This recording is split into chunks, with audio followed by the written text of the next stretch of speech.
Find the vector which is in the opposite direction to 15, negative 8 and has a magnitude of 8.5.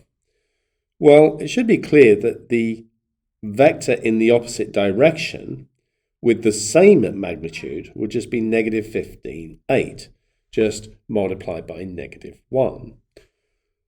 But what is the magnitude of 15, negative 8?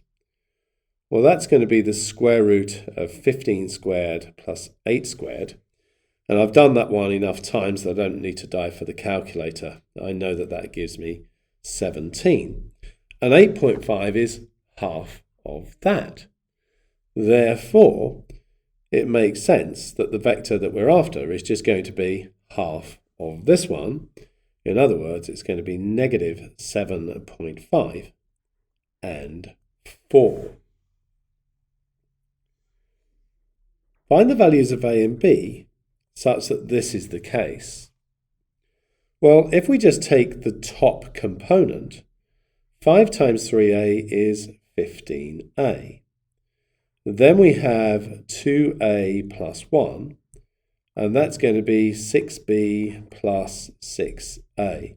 And let's just leave that there and call it 1.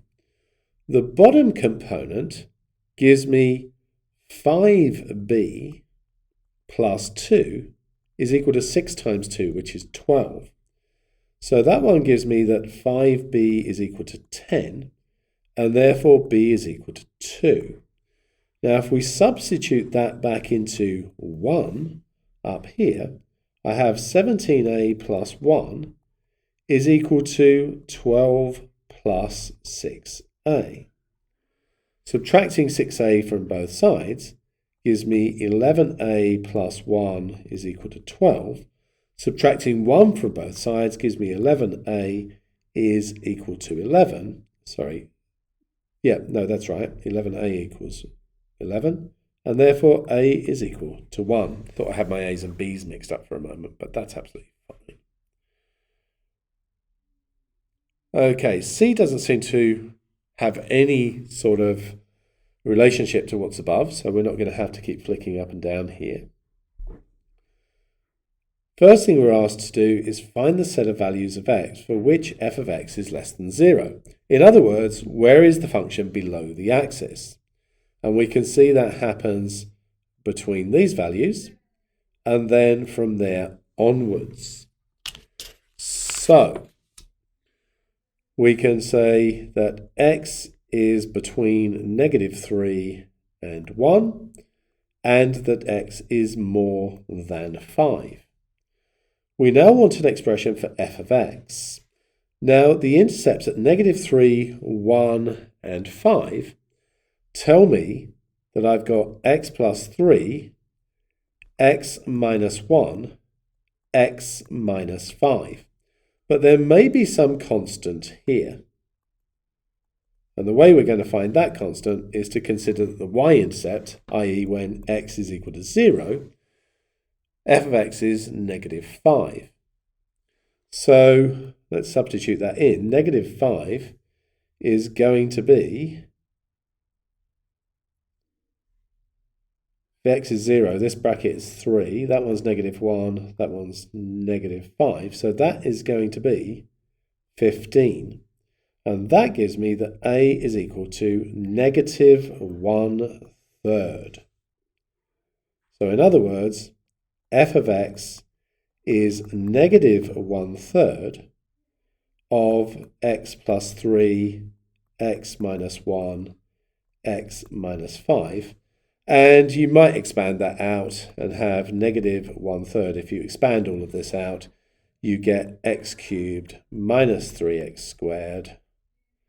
Take away 13x plus 15.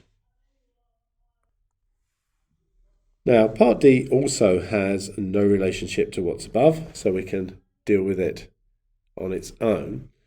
Now, we want the term independent of x, and that means the x's need to cancel.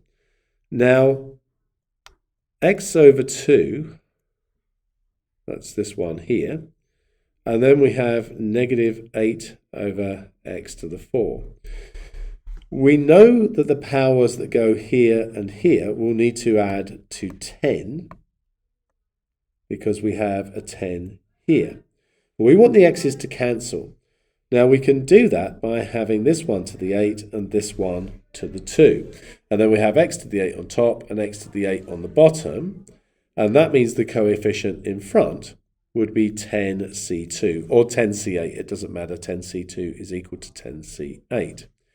Now we know the x's will cancel here, so this is going to end up being 10c2 times 1/2 to the power 8 times negative 8 squared.